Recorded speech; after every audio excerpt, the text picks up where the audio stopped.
Olá, criadores! Bem-vindos a mais um episódio do seu programa favorito de literatura, arte, drama e tretas. Como sempre, teremos muitos casos, histórias para contar. Se você gosta de um bom papo e cheio de ideias subversivas, este é o seu podcast. Olá, criadores! Estamos aqui com mais um episódio inédito do seu programa favorito de letras e tretas. Eu sou Cristina Teixeira, escritora formada pelo Royal Court Theatre, especialista em escrita criativa e aperfeiçoamento literário. Temos aqui como convidados da nossa bancada de hoje praticamente um time de futebol. Ana Marta Vasconcelos, escritora, Felipe Bardini, desenvolvedor de jogos, e Gilson Verde, meu grande companheiro, violinista 7 cordas. E antes de começar, eu gostaria de passar o serviço da casa aqui rapidamente. Rapidement. Criadores de Casa está disponível em vídeo no Spotify, mas você pode assistir por imagens também no YouTube, no canal Escritora Cristina Teixeira, Moá. Não se esqueça de ativar as notificações, e isso também vale para o nosso Instagram. Hoje está difícil. Combinado? Vamos mais a um papo diferente, com muita criatividade e rebeldia. Porque hoje, acima de tudo, nós temos o prazer de trazer Lúcio Humberto Sareta, natural de Caxias do Sul, formado em publicidade e propaganda, biblioteconomia, autor dos livros Alicate, Contra Diamante, Crônicas Douradas, Lições de Barbearia, entre outros. Coautor, entregou várias coletâneas de teatro, 2 vezes vencedor do concurso anual promovido pela Biblioteca Pública, finalista do Brasil em Prosa, promovido pela Amazon, Samsung e jornal O Globo. Colaborou com diversos sites, como Papo de Bola, Campeões do Futebol, Final Esportes, etc. Vai que é tua! Vai que é tua, Lúcio Humberto. Conta pra gente. Como é que é? Escritor ou esportista? Fiquei na dúvida agora, hein? É, escritor mesmo. Tudo bom? Boa noite. Tudo bom? Prazer estar aqui. Prazer falar contigo agora, né? Oficialmente, a gente já tinha trocado algumas figurinhas, né, Cristina? Verdade. E um abraço aí forte em vocês, também na Ana, no Felipe, no Gilson, né? Eu costumo dizer que os grandes escritores, né, têm os seus personagens. O Machado de Assis tem a Capitu, o Melville tem o capitão lá da baleia, Moby Dick, né? O Samuel lá, Ismael. Os meus personagens meio que são assim esses grandes vultos, né? O Garrincha, o Didi, Zizinho, Falcão, Figueroa, Joey Louis, né? Eu gosto de escrever sobre boxe também, apesar de ser um lance um pouco alheio, né, à nossa realidade aqui, porque não tivemos muitos ídolos, né? Gostaria de ser reconhecido como um escritor mais literário, assim, não apenas um cara que... Mas tem um qualidade. Escritor de almanaque, assim. Mas seu texto tem qualidade literária. É notável. Fico feliz, É porque a crônica, né, Ana, ela... dos gêneros literários, ela talvez seja tipo um primo pobre, assim, alguma coisa assim, né? Ninguém não vende muito, né? As editoras às vezes torcem o nariz ou não querem saber, né? Desse gênero, assim. Mas, né? Eu tenho um livro de poesia também, né? Eu vi. Mas eu acho que... A crônica, às vezes as pessoas constroem só olhando o ambiente. Eu achei que ficou muito bom a sua construção de crônica com dados, com história, como do Maracanã, do Tele Santana. Ficou muito enriquecedor o texto.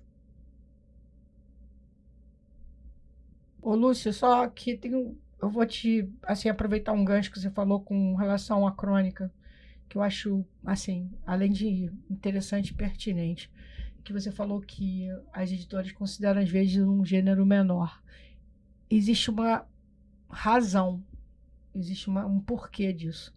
Porque crônica, originalmente, surgiu do jornal. Crônica veio do escrever do contar o diário. Então era aquele famoso, escreve, no dia seguinte já outra coisa, era o dia a dia da cidade, da vida urbana. Então, era o contar daqueles personagens que existiam na cidade, né? Então, tipo assim, você, né? Primeiro pressuposto, você não cria um personagem, você fala de pessoas que existem, que estão ali, que fazem parte daquela cidade, aquele contexto real, né? Então você é um contar é quase com um testemunho da vida cotidiana. A crônica começa por aí. Segundo, que é uma coisa que é tida como descartável. Você lê aquela história que aconteceu daquele momento, tem aquele entendimento e pronto. Por quê? Os europeus, eles entendem, assim, gênero literário romance, que tem fôlego, que você cria personagem, que é complexo, que não sei, eles realmente não compreendem que existe uma apreciação na crônica, que existe um je ne sais quoi. Existe, é como se fosse assim, a crônica não é porque ela é menor em tamanho, que ela é menor em qualidade. Em validade ou gosto, entendeu? Mas é daí que vem. Só para deixar um... E é uma outra coisa que eu acho assim, muito interessante, é que a crônica tem um teor histórico ali. Sim. Sempre tem eu estava lendo o teu material e aí eu vi assim, que me lembrou muito o Clóvis Bulcão, né? O Clóvis Bulcão, ele escreve romances históricos, e você escreve crônicas históricas, que tudo, na minha modestíssima opinião, para mim, tudo tem validade. Tudo tem validade. Entendeu? Nada é menor ou maior ou menor, menos válido ou mais válido. As coisas são... elas têm mais profundidade de acordo com que você tem mais empenho e mais verdade naquilo que você escreve. Na minha opinião. Não em termos de estilo, porque essas coisas são muito pessoais? Exatamente, de gosto, né? Muito de gosto. E de momento também, né? Porque eu mesma já escrevi crônica. Comecei com a crônica. Você me permite? Eu gostaria de colocar um contraponto antes dele retomar a palavra. Justamente o contrário. Eu tenho um livro sobre o jornalismo literário da Alceu Amoroso Lima. E é uma matéria na faculdade de letras, jornalismo literário. E uma das pessoas que ele retrata no livro atual dele é justamente Clarice Lispector, que era cronista do Jornal do Brasil e que eu também tenho o livro dela, foi publicado todas as crônicas dela do Jornal do Brasil. Olha, e é um livro grosso. Eu achei que ela era mais contista. Não, ela tinha crônicas muito boas. Interessante. Então, você vê, a música, uma das músicas mais tocadas no mundo, que é Garota de Ipanema, é uma crônica sobre uma mulher bonita que passava na frente de pessoas que estavam... Tá, aqui o músico que não nos deixa mentir. E falando nisso, sobre quais músicos você fala nesse livro? Para mim? Sim. Olha, interessante a tua pergunta. Eu gosto de misturar, né, esses, não só atletas, ex-atletas, né, mas volta e meia eu resgato ali um Noel Rosa, que era amigo do Fausto, né, a Maravilha Negra, essas histórias típicas até aí, né, do Rio de Janeiro. Nesse livro aqui de músicos, deixa eu pensar, eu falo um pouco sobre tem uma crônica que eu falo até da Clarice Lispector, assim, sim, né? Mas a crônica bem feita, como a sua, ela é atemporal. A gente pode ler, tá no seu livro, e é agradável. As crônicas agora, elas têm essa... na verdade, é um registro, né? Sim. É uma foto. É um registro. Quando uma é feito quando é feita artisticamente, ela tem o seu valor e o seu lugar o seu lugar artístico mesmo, sim, né? O Moacir Scliar, né, o nosso grande escritor aqui, ele costumava dizer que a crônica é a janela, a literatura enxerga a vida. Eu acho que é uma coisa que eu ia dizer, é um lance bacana, mas não, é mais do que isso, né? Não é uma coisa bobinha, assim, uma coisa... eu acho que tem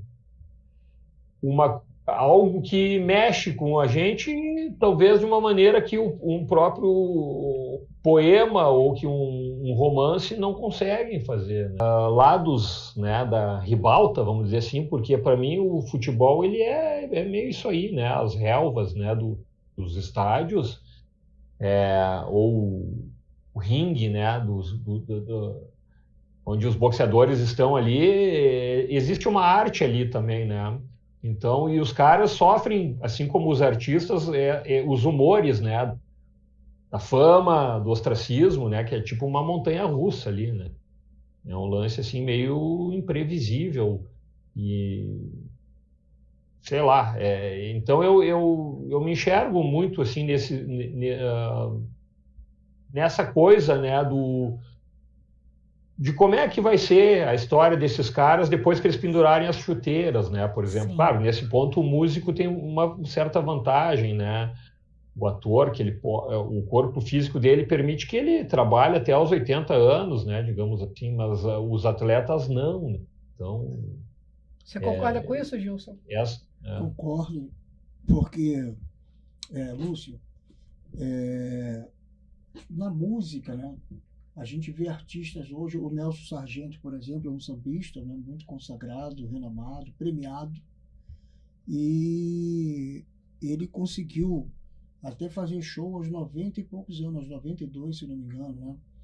Então, gravação de DVDs, e já um atleta, ele tem uma vida útil de 20 anos, né? Um jogador de futebol, no máximo 20 e poucos anos, ou até menos. Então, o músico, ele tem, assim, essa leve vantagem, né? O nome do livro é O Beijo na Lona, tá, gente? Esse aqui, ó, o subtítulo é Crônicas de Craques e Crepúsculos, né? Então, o que é isso? Não deixa de ser uma crítica, né? Porque o futebol, tá, é uma coisa que a gente gosta, tudo, né? É um relax, assim, pra gente. É bonito, né, de ver a grama verde ali. Mas ele é muito cruel também, e é uma coisa que não só ele nos aliena, né? A gente tem que saber apreciar, mas com moderação, né? Tem aí alguém no estúdio que tu falaste que não curte, né? Que tá... Felipe. Sou eu. Né? Olha só, veja bem. Né? Mas a gente que fica torcendo ali, né? E consegue ver o nosso time ganhar. Eu torço pro Caxias e pro Inter, né? É difícil, fanático? né? Mas e o que eu quero dizer é o seguinte, que é uma crítica que eu faço às vezes, porque o jogador, quando ele pendura as chuteiras, se ele não teve uma educação para depois, ele acaba marginalizado, né? Ele acaba meio que sem rumo na vida, né? E a gente endeusa muito esses caras, né? E sendo que uma milésima parcela dessas criaturas, né, que se aventuram nessa profissão, né, acabam triunfando, né, e as demais Eu achei que você colocou isso muito bem na sua crônica olímpica avareza. Tá excelente. Toda a costura literária que você fez, esse ponto. Eu li, o Felipe também leu essa crônica específica que fala do Tele Santana. Eu moro do lado do Maracanã e do lado do Neo Rosa, então... Felipe, fala aí, o que você achou da crônica avareza? Vai. Eu achei interessante o esforço, né? Ele contando do esforço e da transformação, porque o esporte normalmente começa com um hobby, né? E uma atividade amadora, né? E aí vai tomando corpo ao longo da carreira do profissional, né? E eu fico muito feliz de chegar num momento e ter alguém fazendo uma crônica falando a respeito disso, porque na década de 70, os jogadores que jogaram lá na primeira vez que o Brasil foi campeão, né? Muitos deles acabaram na miséria, né? Isso é muito triste para um atleta, né? Assim. Foi através das minhas leituras, né? Eu tenho a biografia do Tele, mas aí o que acontece, né? Essa crônica fala sobre atletas avarentos, né? Sim. Por exemplo, esse é meio que meu modus operandi, assim, eu pego Daí eu faço o link do Tele com o Rocky Marciano, por exemplo, que é um cara que nunca perdeu, né, o peso pesado, que reinou nos Estados Unidos ali na década de 50, e ele chegou ao ponto que ele escondeu a grana que ele ganhou, e aí ele faleceu num desastre aéreo e ninguém mais achou o dinheiro, a família dele. Então, são histórias, né? São histórias, eu costumo dizer que eu sou um contador de histórias verdadeiras, né? Só que, claro, né? Como a gente não vive ali, né? Não viveu, alguma coisa a gente fantasia, e eu tenho talvez um pouco dessa preocupação de fazer com que, já que a Cristina falou, né, da questão da crônica, né, que o nome vem de Cronos, né? Eu acho que não sei se eu estou falando alguma... É de tempo, né? Não, aqui, mas é Deus, né? O Deus do tempo, né? Cronos. E que nem tu falou, no dia seguinte já vai o jornal para embrulhar o peixe.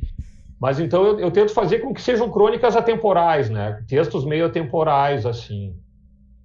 E estava dando uma olhadinha aqui, né, sobre o Tele Santana.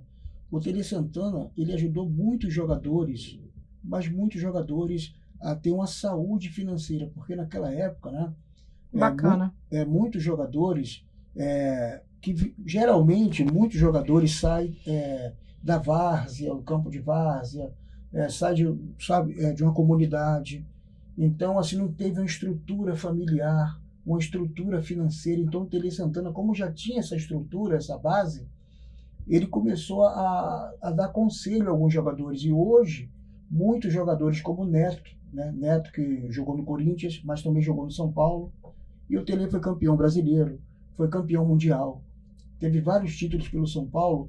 Então, naquela época, era muito difícil. Assim, não se ganha tanto quanto se ganha hoje. Hoje, um jogador de base, ele já é vendido por Real Madrid, por exemplo, o Endrick, ele já foi vendido, acho que por quase 180 milhões de reais. Então, naquela época, era mais difícil ter acesso a tanto dinheiro.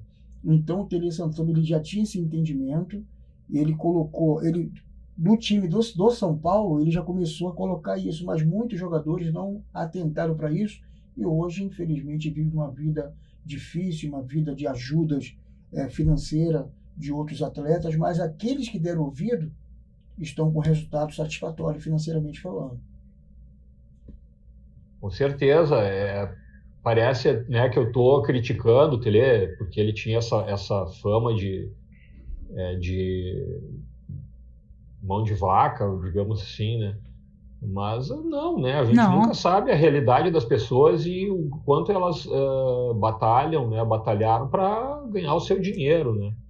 Mas é claro, e existe um lado meio folclórico, assim, que eu procuro fugir um pouco, mas o folclore, ele também serve para a gente ver, né? Às vezes até um espelho, né? Eu costumo dizer que, na verdade, o meu livro não é não é tanto sobre o esporte, embora, né, é difícil sair dessa pecha, né, de um livro sobre futebol, né? Mas eu tento construir uma espécie de painel, assim, da natureza humana, né? Aí... Sim. Não sei se eu consigo ou não, porque as pessoas geralmente veem mais um livro sobre esportes, né? Mas os atletas são seres humanos, né? Sim. Os atletas, antes de tudo, eles são seres humanos. Eu gostaria de aproveitar também são seres humanos. Para justamente perguntar dos seus primeiros livros, contar um pouco da tua história, como é que você entrou na literatura, dos teus outros livros, e como é que foi a transição deles para a poesia e da poesia para esse último livro.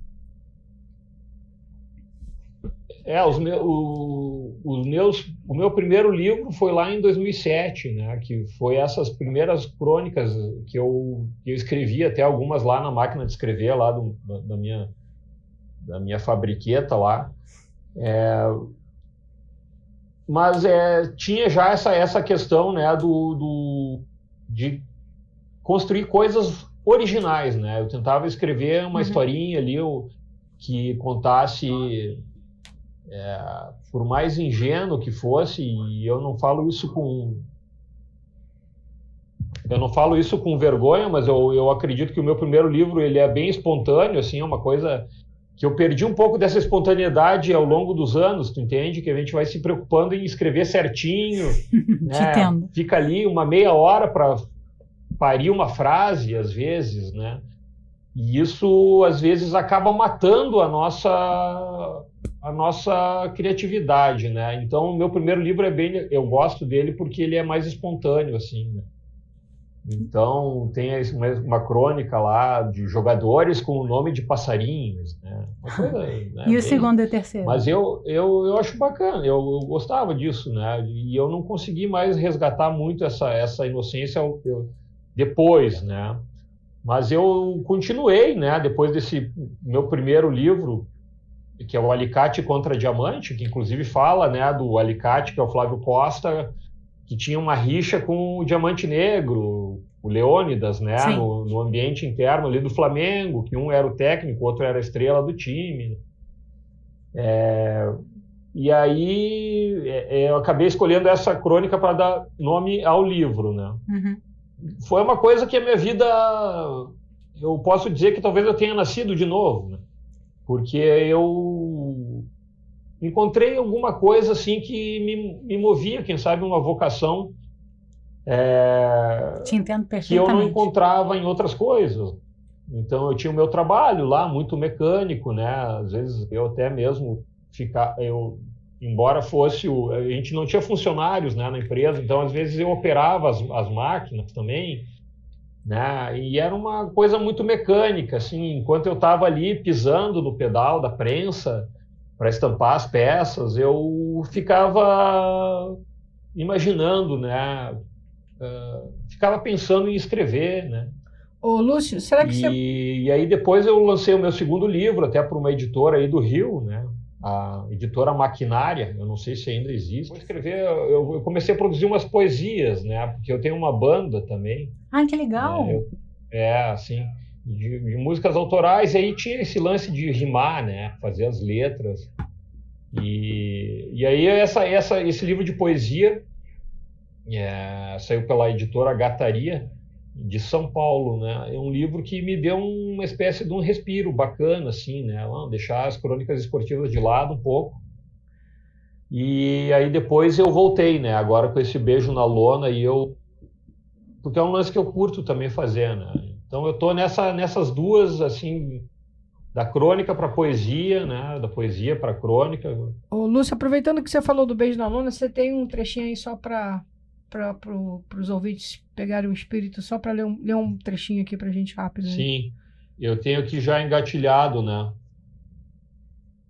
É a Biblioteca dos Campeões. Manda aí pra gente. Esse texto, né? Greenwich Village, Nova York, alvorecer do século XX. Um menino de calças curtas procura entre as estantes da biblioteca pública. As lombadas dos livros têm algo que fascina, os volumes dispostos lado a lado, através de um longo e silencioso corredor. Na ponta dos pés, o garoto escolhe um livro com letras douradas impressas sobre a capa. As ilustrações e a narrativa logo capturam o interesse do garoto e ele apanha o exemplar. Satisfeito com a sua escolha, com o livro embaixo do braço, o leitor mirim deixa a biblioteca, da qual era sócio, em direção ao ar fresco da manhã. A essa hora, seu pai carregava sacos pesados nas costas, concentrado em seu ofício de estivador nas docas do rio Hudson.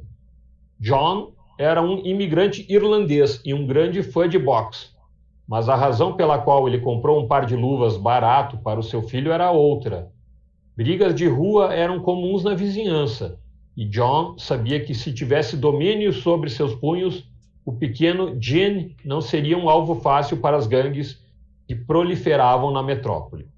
Entre o couro das luvas e o couro das capas dos livros, o pequeno Gene, de um modo todo seu, optou pelos dois. Na escola, o rapaz extravasava o seu gosto pela literatura, participando de peças teatrais, como O Mercador de Veneza, de Shakespeare. Sempre metódico, Gene decorava as falas do personagem Antônio com afinco. Ao mesmo tempo, o rapaz ia aprendendo as rotinas do boxe. Embora fosse dono de um golpe forte e rápido, o seu maior prazer durante as lutas era esquivar as investidas dos oponentes. Anos mais tarde, quando serviu como fuzileiro naval durante a Primeira Guerra Mundial na França, o boxe assumiu um relevo maior em sua vida. De volta ao lar, Gene abraçou o boxe profissional, trilhando uma carreira sólida até amealhar o cinturão dos pesos pesados. Para tanto, Gene derrotou o lendário Jack Dempsey na Filadélfia, em 1926, e também na revanche entre eles, disputada no ano seguinte em Chicago. Sim, já lancei aqui em Caxias do Sul. Quais são os futuros? Pretendo, fatalmente, agora vou lançar em Porto Alegre, Uhum. né? E foi bem legal assim, o lançamento aqui, né? Já tem data do lançamento em Porto Alegre? Ainda não, mas não vai demorar muito, porque eu, inclusive, já estou engatilhando aí com uma livraria parceira, né? O meu editor é o Alexandre, Sim. um cara bem bacana de São Paulo, que tá sendo Alexandre bem atencioso, Stoltz. assim, sabe, comigo, e a gente tá na batalha, né? A gente tá tentando abrir caminhos aí, abrir frente para chegar nos leitores. Quando tiver a data, avisa pra gente também Certamente. divulgar para os amigos de Porto Alegre poderem ir.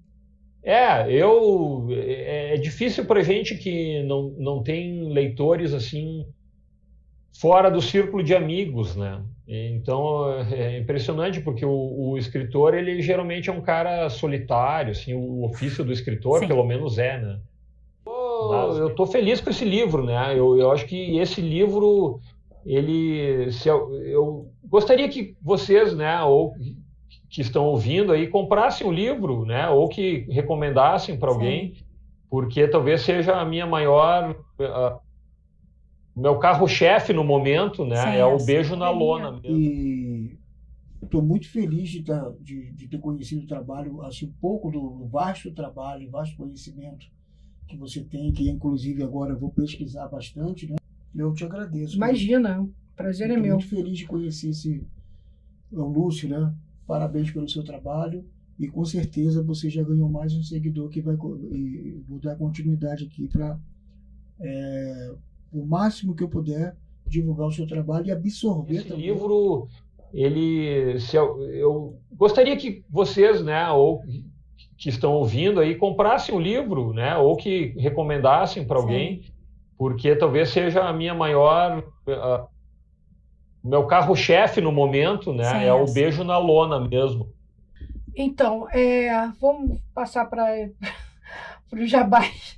Redes sociais, rapidinho aí para mim. Gilson Verde Oficial. Valeu, Gilson. Todas as redes. Redes oficiais? Felipe.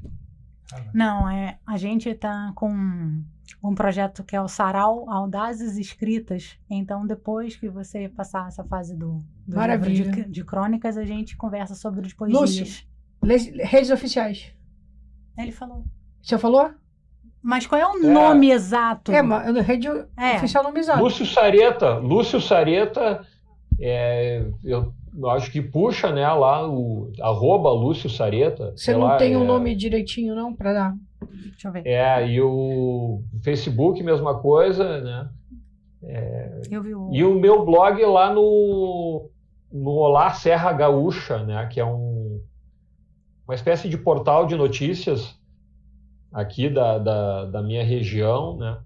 Já que nós passamos as nossas devidas e respectivas redes sociais, eu vou fazer agora, anunciar o final aqui da nossa conversa. Chegamos ao final, eu queria aproveitar e agradecer ao pessoal aqui da mesa, que é a Ana Marta Vasconcelos, Felipe Varginho, Gilson Verde, quase maduro, meu queridão. Ao nosso autor, Lúcio Humberto, pela entrevista, muito obrigada.